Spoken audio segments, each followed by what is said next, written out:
Two madmen, see how they run, see how they run. They both got in a studio, now what they do we never know. Two madmen, two madmen. I didn't know we were making that a thing. That's good. We have made it a thing. We've sang it on every episode. We? Yes, we. Anyway, good afternoon. The royal we. Good afternoon. It is February 16th, 2017. We haven't done a show since Halloween of last year. Why have we been off the air for this long? We got the rabbit hole all caked up before we this episode. Let's leave it at that. The rabbit hole? The rabbit hole.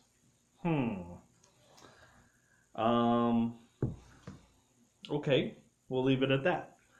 You want to go right into five and five? Yes. Okay.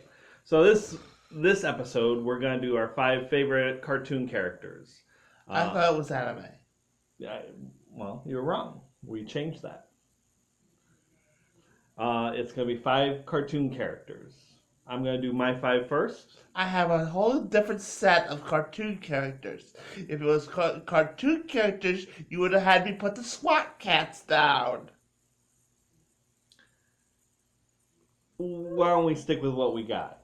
We did some. If you wanna substitute one of them when we get to you, that's fine. Okay, Ash is the SWAT cats. Okay, there we go. So stay tuned because that's going to be a big change, right?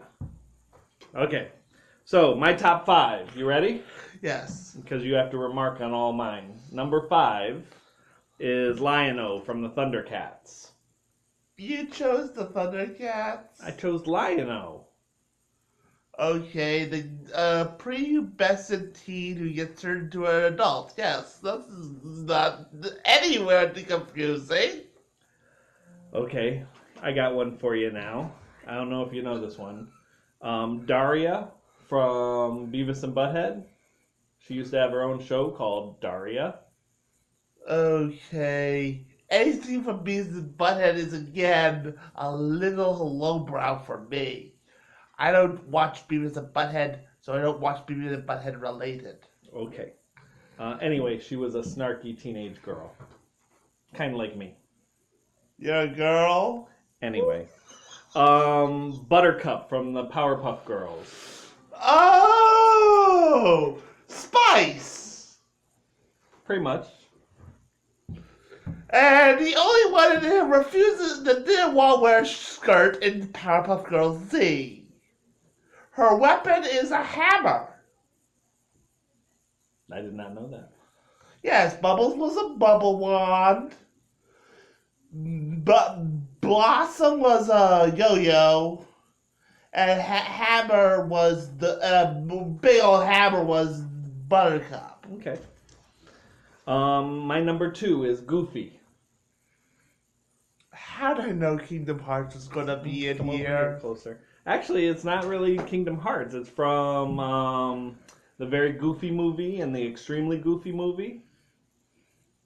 Yeah. We know it. You want to be Kingdom Hearts. And my final one, my number 1, and he goes across many different shows, is Robin. Mainly from Teen Titans Go, but all the Batman series. I just think Robin's a really cool character. Marvel. Get back here, but you're not your turn. He's DC. So you guys, don't bar me. You got the thing wrong. I never would have got that wrong. Butthead. Yeah, Yomi's just not that smart. Okay, so Jubal's top 5. Number 5 is Goku from Dragon Ball Z. Why is Goku so cool? Because he's the first to achieve any powers in a Saiyan. Basically, Saiyan's a monkey race. Mm-hmm. Grab their tail, they go weak. But they literally extinct every planet they go to. Okay. By using the moon to transform into giant gorillas. Okay. Jubal's number 4 is Maka and Soul from Soul Eater. Yeah, this is basically a girl who flings a giant sickle around. Or is it a scythe? I'm not sure how you pronounce this. It's a giant stick with a blade, and she flings it around like an actual baton. Okay. And the baton eats souls. Okay, it sounds like something that Soul Eater would have in it. Mm-hmm. Okay. Number 3 is Sailor Moon from Sailor Moon. Actually, I want to amend this one. Okay. Sailor Mercury. Why? What's the difference? Sailor Mercury was the tech girl. Okay. And you like the tech girl? She was able to use more sophisticated apparatuses like which was a straight A student. Okay. Used her mind over her brawn. Okay. So Sailor Mercury. Number 2 is the one you wanted to switch. SWAT Cats. Now, From the Radical Squadron. I have no idea what cartoon that is. That was an old Cartoon Network show.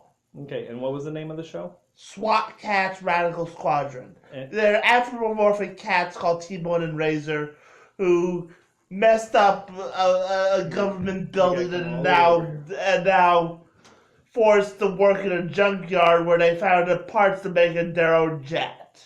okay. And now keep the city safe as rogue vigilantes. Okay, that's a lot of stuff going on in that show. It was a good show. And your number 1 is Serena from Pokemon. Pokemon! All I have to say is love interest, most definitely. Okay.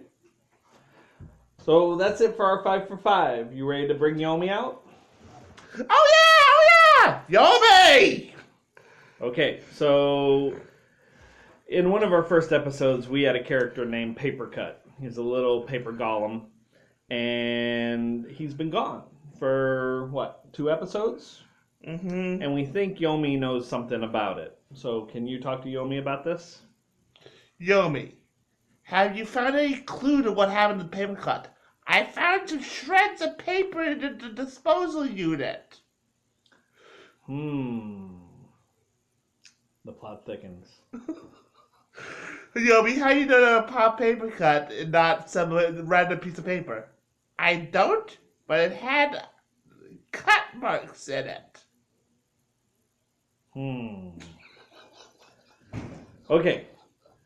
But it was not me! We're gonna do a shorter show, but Jubal does have something he wants to talk about. He's got an idea for a game called Manatera, Monsters Through the Veil. He has the name.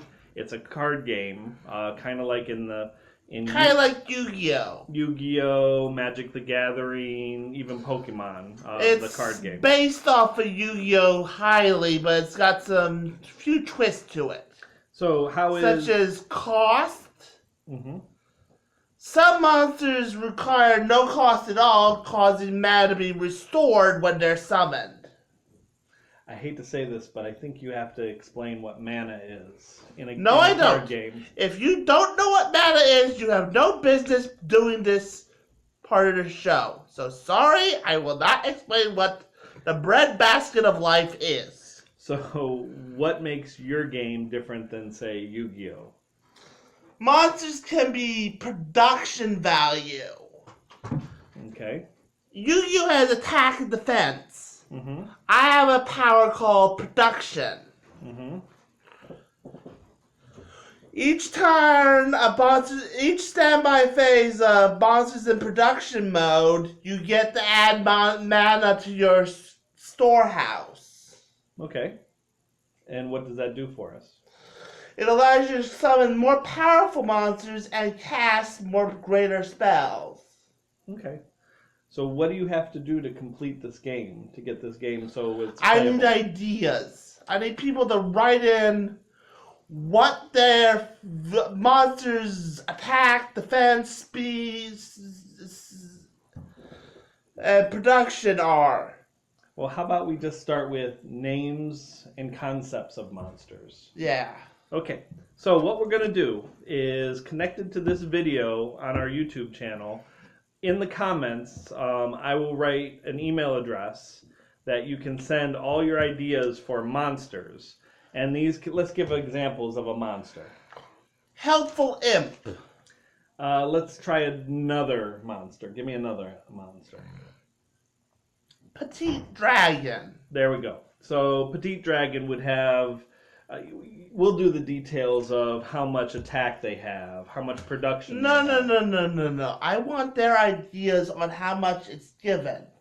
The only stats we're composing ourselves is rest and active.